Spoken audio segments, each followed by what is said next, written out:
University. My name is Christy Mitchell, and I'm the Assistant Professor of Speech and Theater and the Director of our show, and I am so glad you're here today. Thank you so very much. And as I look into this audience, I can see some faces of people that I love dearly, and I am so grateful for you to be here with us today. And I just want to have a shout out for the Blue Mountain School, wherever you're at.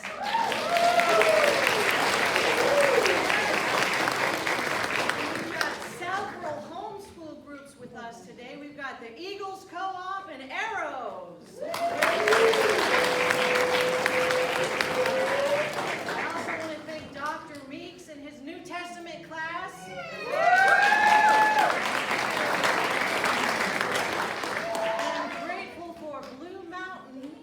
Christian University's dear, sweet, wonderful alumni.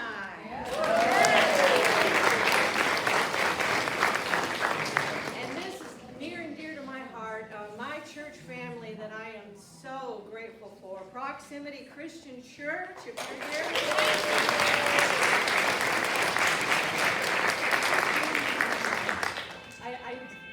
I did want to let you know that our drama team, Impact, does offer drama workshops that are free. So if your church group or if a school group would like us to come visit, just send me an email and we would love to schedule that with you for the spring. Now I have to tell you about this cast. They may be young and many of them may be new to theater, but they are fantastic. So you are very much in for a treat tonight. And we have strove with all our hearts, with everything we do in this department, to put Christ first. Amen. And that's very important, that as Christians, that we honor Him. We live worship, we act worship, we sing worship. And I'm so grateful to be a part of an institution that is unapologetically Christian. Amen. So I'm grateful for that opportunity, and I don't take it lightly. Now this cast, some of our leading students, we have a student that is a homeschool student from Ripley in a leading role. We also have a student from Tupelo Christian Preparatory School, a high school freshman from Potts Camp, high school seniors that are from Blue Mountain High School, along with our Blue Mountain Christian University students. And I could not be more proud of the hard work that they put into this play. Now, The Gift of the Magi was first published by New York World in 1905 by O. Henry, whose real name was William Sidney Porter. And as we prepared for this production, it was important for us to discuss our faith in Christ and the sacrifice He made for us. As we looked into the sacrifices the characters in the story have made. And sacrifice, what does that mean? It means giving up something very valuable, something that you don't really want initially to give up for someone else, for the good, for the betterment of their life and their existence. This is exactly what Jesus did on the cross. And we are so grateful for that, and we honor that today. So without further ado, please give a warm welcome as we introduce our Christmas production celebrating our 150th year at Blue Mountain Christian University.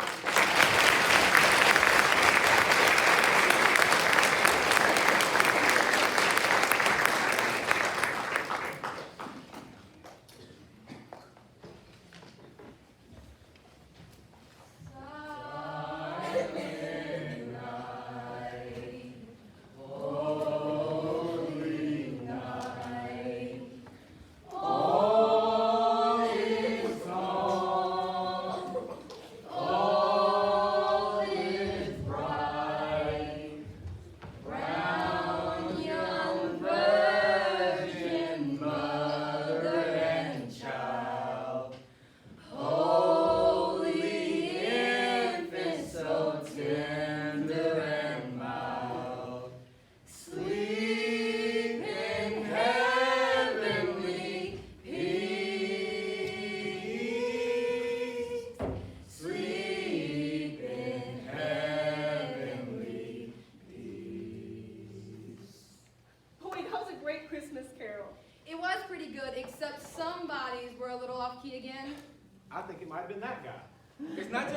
about New York City. A time when the splendor of Christmas is in the air. A time of love, giving, and joy. A time when there were no cell phones. Tell your mom you'll call her after the show. Please take a moment and kindly silence your phone. Thank you. And remember, there is no flash photography or recording of any kind permitted, especially on those cell phones of yours. But there are restrooms. You can find them at either side of the hallway. Now sit back and relax as we celebrate our 150th year at Blue Mountain Christian University by welcoming you to our production of The Gift of the Magi. We are so glad you are here, especially you. Merry Christmas and God bless.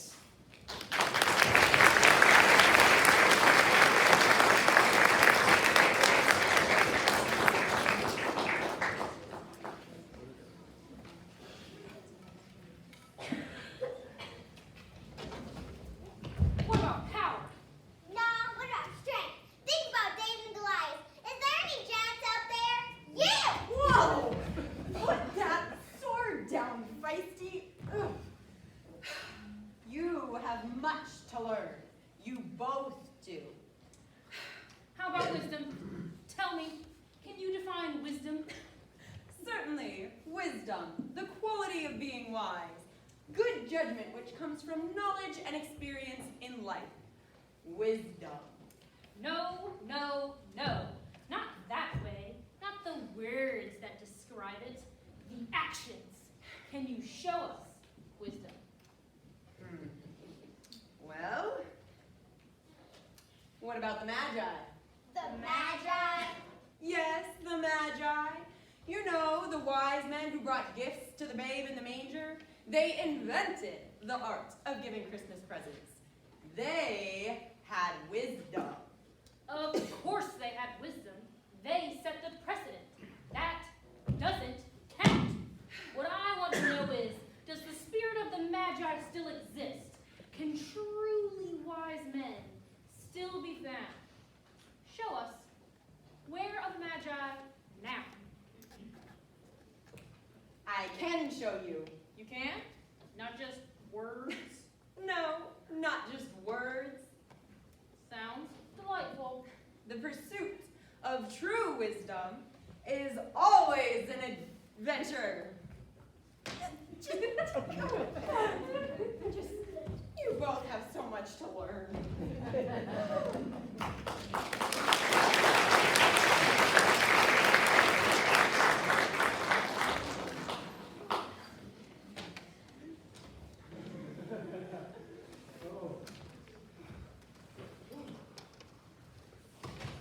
So what you're saying, Della, that it's not really Christmas unless it snows.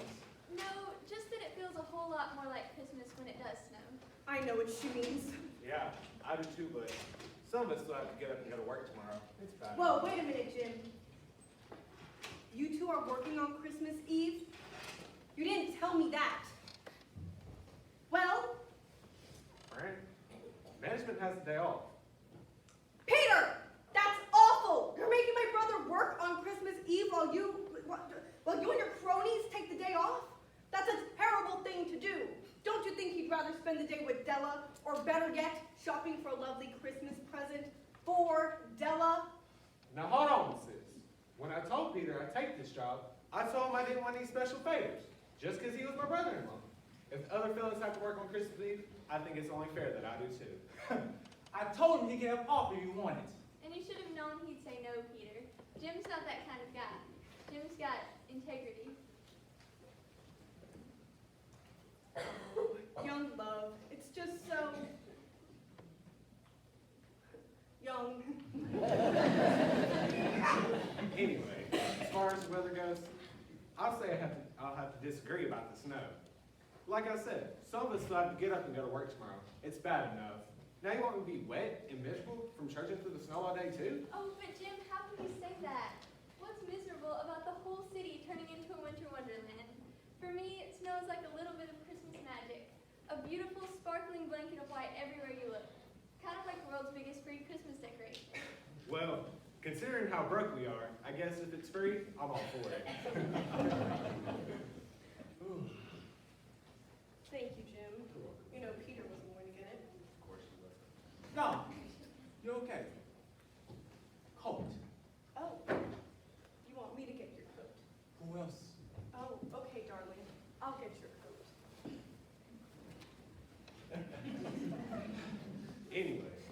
far as the snow goes, well, I guess it is kind of nice to see the snow in your hair. Well, you look just like an angel. Your long, beautiful hair. Tell me, darling, were we ever so constantly nauseated? Think about a week once until we knew better. So, who would like some hot coffee? Oh, none for us, thanks. We'll be heading out. We just want to see you two home, you know, this part of town at this time of night. Well, let's just say there's safety in numbers. Francine! Don't be dramatic, friend. The neighborhood's not that bad. Besides, it's not for forever. I know Jim only makes $20 a week now, but he's got quite a future ahead of him. One day, we'll have a big, beautiful home like you two. Well, Peter, I bet one day Jim will be sitting behind the desk you're in now. Nothing will make me happier, my dear. As long as he's not sitting on my lap. Yes, well, excuse us, gentlemen. A little girl talk.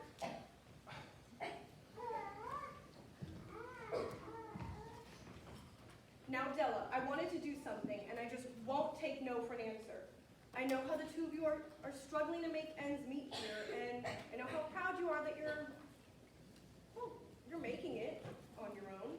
But the day after tomorrow is Christmas Eve, and I know you could always use a little something extra.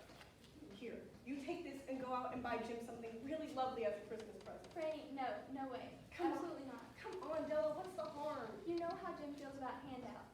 Besides, I've been saving some money, putting it aside for months. Kenny saved one or two at a time by bulldozing the grocer and the vegetable man and the butcher. Tomorrow, I'll go shopping and get Jim's present with that. Are you sure you have enough? Here, just take this too. No, thank you. I appreciate the offer, but I can't accept it.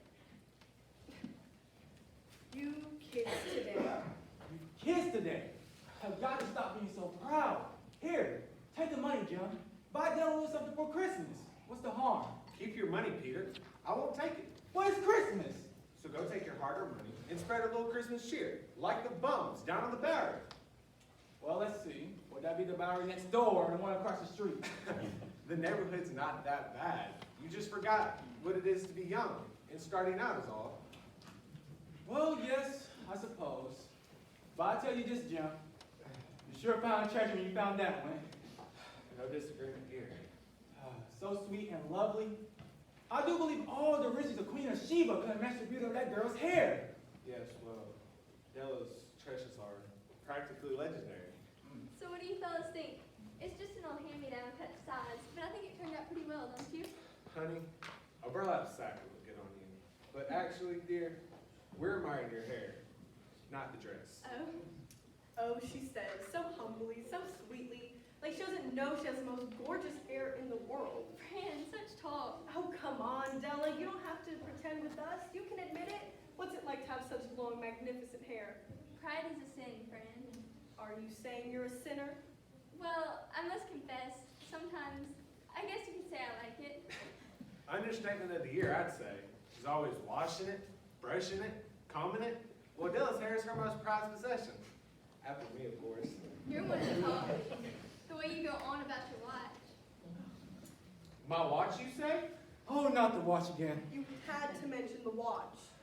Is it time for us to go? What? Time? Did someone ask the time? Why, yes, let me just pull out this little old thing. Yes. Well, according to this, it's 3 minutes till 9. What? Yes, it is a pretty magnificent watch, now isn't it? Della, dear, do you have to endure this routine every single time you need to know the hour? You work with the man all day, Peter. You tell me. Daddy's watch. Sometimes I rue the day he gave you that thing. Not just Daddy's watch, friend. It was Granddaddy's before him. Some people who see this thing say it's the finest timepiece they've ever had the privilege of viewing. It's Jim's proudest possession. Why, if King Solomon himself, with all his treasures, saw this watch, he'd pluck out his beard from envy. And what about that old leather strap it's hanging from, brother dear? Would he envy that too? Not supposed to see that part. Ah, kid, you know I love messing with you. It sure is nice getting together like this. We just can't thank you both enough for taking us to dinner. The meal was delicious, the restaurant so elegant. Oh, it was our pleasure. It was a nice pre-Christmas celebration, I think.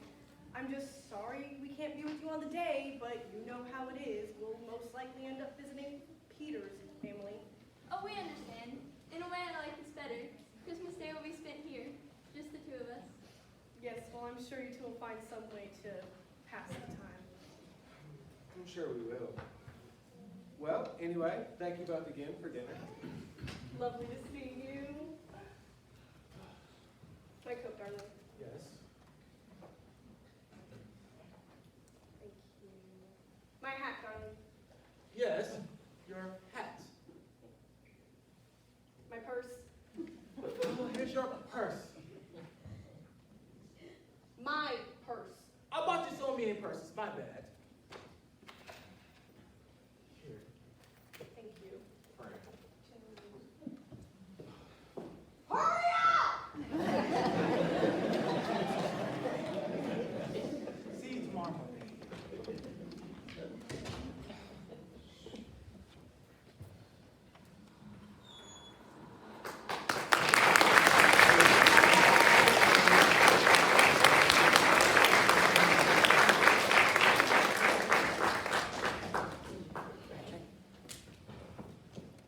Any day would be lovely, Peter. Don't rush me.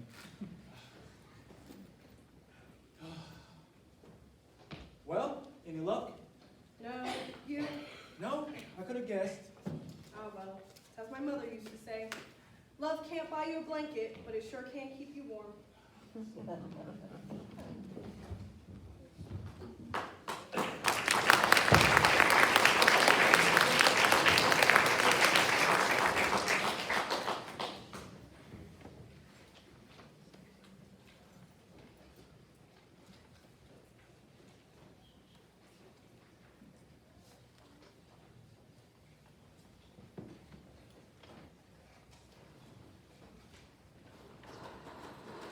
I'll miss you today.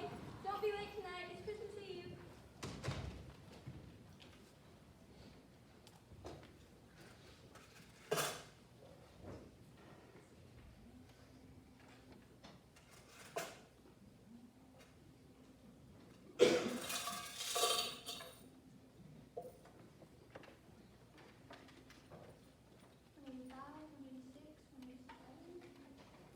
No, that can't be right. $1.87? $1.87? What a joke. Except it isn't funny. Aw, Jim, I tried. I wanted something so nice for you. Something fine and rare and sterling. Something worthy of the honor of being owned by you. $1.87. My gosh, I saved for months just to get this much. $20 a week doesn't go very far, you know, with expenses and all. Especially when the rent alone is $8. I've spent many a happy hour planning something nice for you, and now...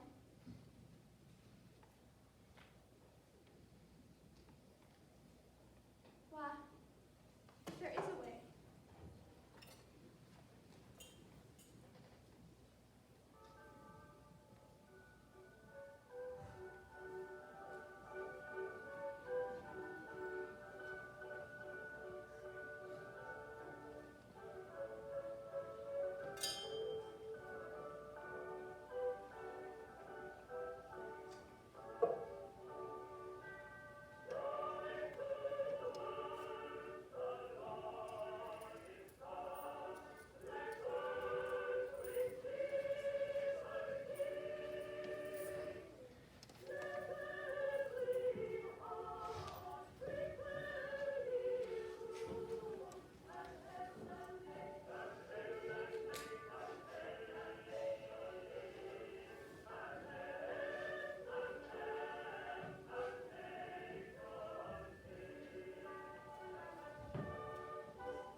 Della, what is it that I can do for you?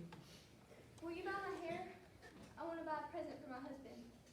You mean to say that you want to cut your hair for a man? Well, that's unique, but I do buy hair. Take off that hat and let your hair down and let me see what we have.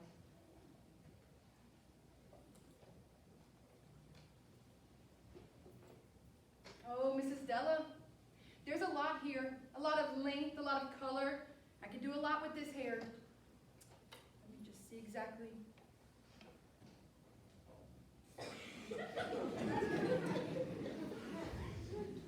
Very nice. I will do $20. 25, please. No, ma'am, I will do 20. $22.50. I cut hair, I style hair, I even buy hair. The one thing I do not do, Miss Della, is bargain for hair. I will do 20 and I will go no higher. Give it to me quickly.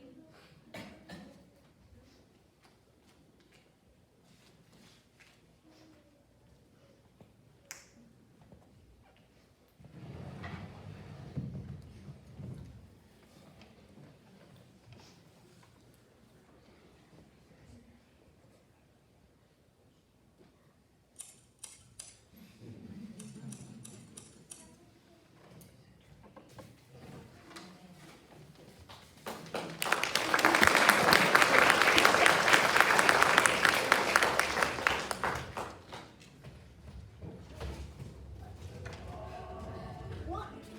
Excuse you.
Well, young lady, just made it.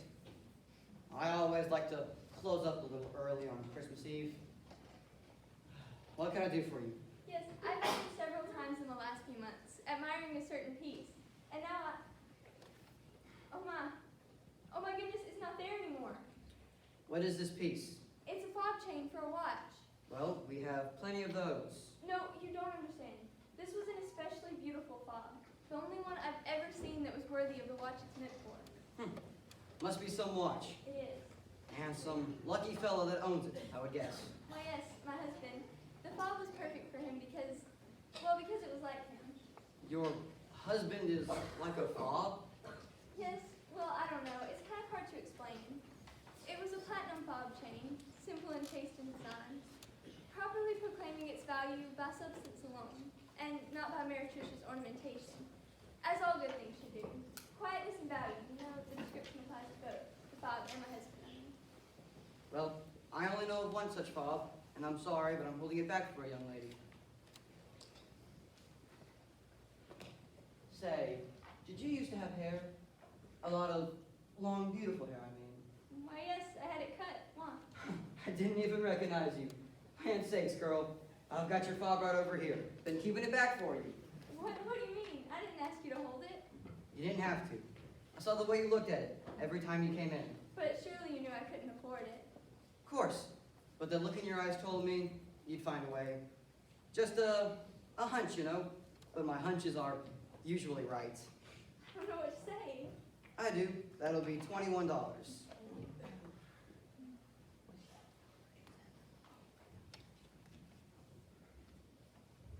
Mr. Dickerson, thank you. Thank you ever so much.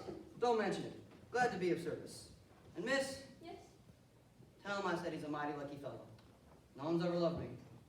That much. It'll grow back. Of course it will. You have a Merry Christmas now, you hear?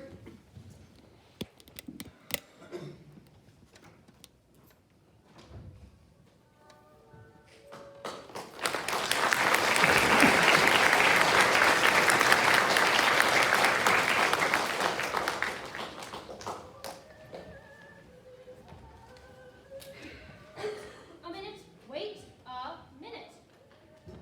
I think I know where you're going with this. And I'm just a little bit confused. You're showing us love. We wanted to see wisdom. Aha. But you see, that's exactly the point. Bear with me here. How to explain? God made the world, True. and God's true nature is love. True. Well, don't you get it? If God made the world, and his true nature is love, then those in this world who are truly wise are those in harmony with the nature of God. You're losing me. Don't you see? No. Della was truly wise. She was wise enough to know that her love for Jim was more important than anything else in the world. More important even than her most prized possession. Love equals wisdom.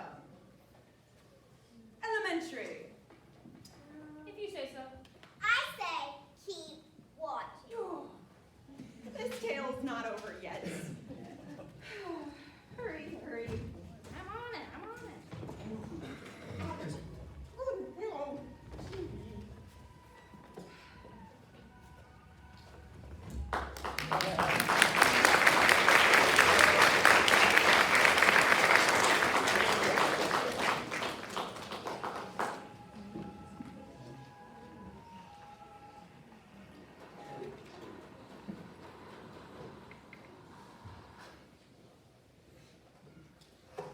If Jim doesn't kill me before he takes a second look at me, he'll say I look like a Coney Island chorus girl. Well, what can I do? What can I do with $1.87? Please, God, make me think I'm still pretty.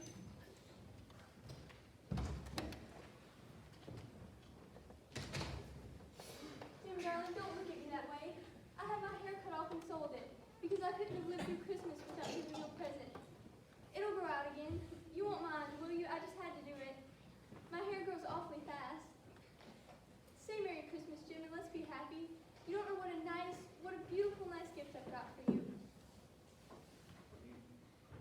You cut your hair? Cut it off and sold it. Don't you like me just as well anyhow? I'm me without my hair, aren't I? You say your hair is gone? You needn't look for it. It's sold, I tell you. Sold and gone, too. Say Merry, it's Christmas Eve, Jim. Be good to me, for it went for you. Maybe the hairs of my head were numbered, but no one could ever count my love for you. Well then, shall I put dinner on, Jim? Oh, Jim. For 10 seconds, let us regard with discreet scrutiny some inconsequential object in the other direction. $8 a week, or $1 million a year. What is the difference? A mathematician or a wit would give you the wrong answer. The Magi brought valuable gifts, but that was not among them. I need to say something. Patience!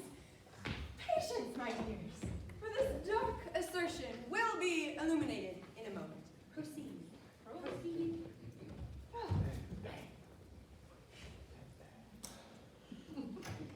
Don't make any mistake, Deb. About me, there's nothing in the way of a haircut that'll make me like my girl any less. But if you unwrap that package, you might have seen why you had me going at first. Oh, a present for me?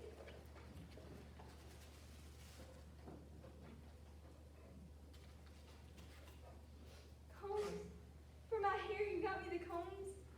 You know, ever since we saw these in the store window, my heart has simply craved and yearned over them without the least hope of possession.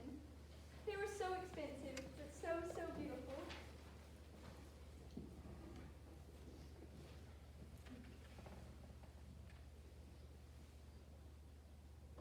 My hair grows awfully fast. Oh, I almost forgot my gift to you.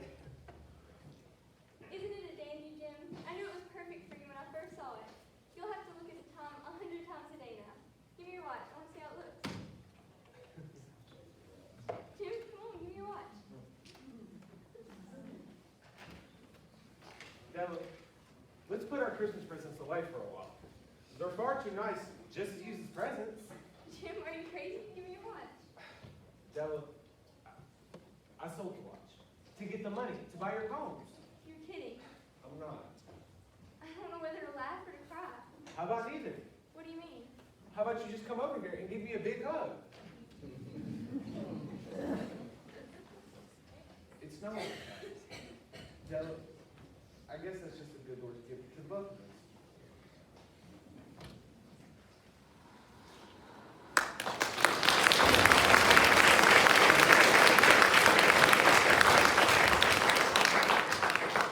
And so, I have lamely related to you the uneventful chronicle of two foolish children in a flock who most unwisely sacrifice for each other the greatest treasures of their house.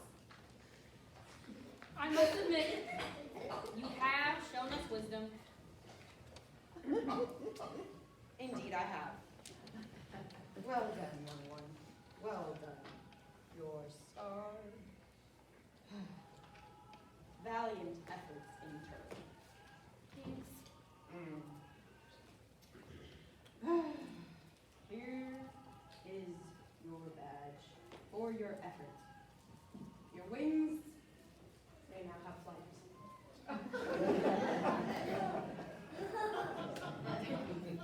Please take off. Of all who give gifts, these two were the wisest. Of all who give and receive gifts, such as they are, Wisest. Everywhere they are wisest. They are the Magi.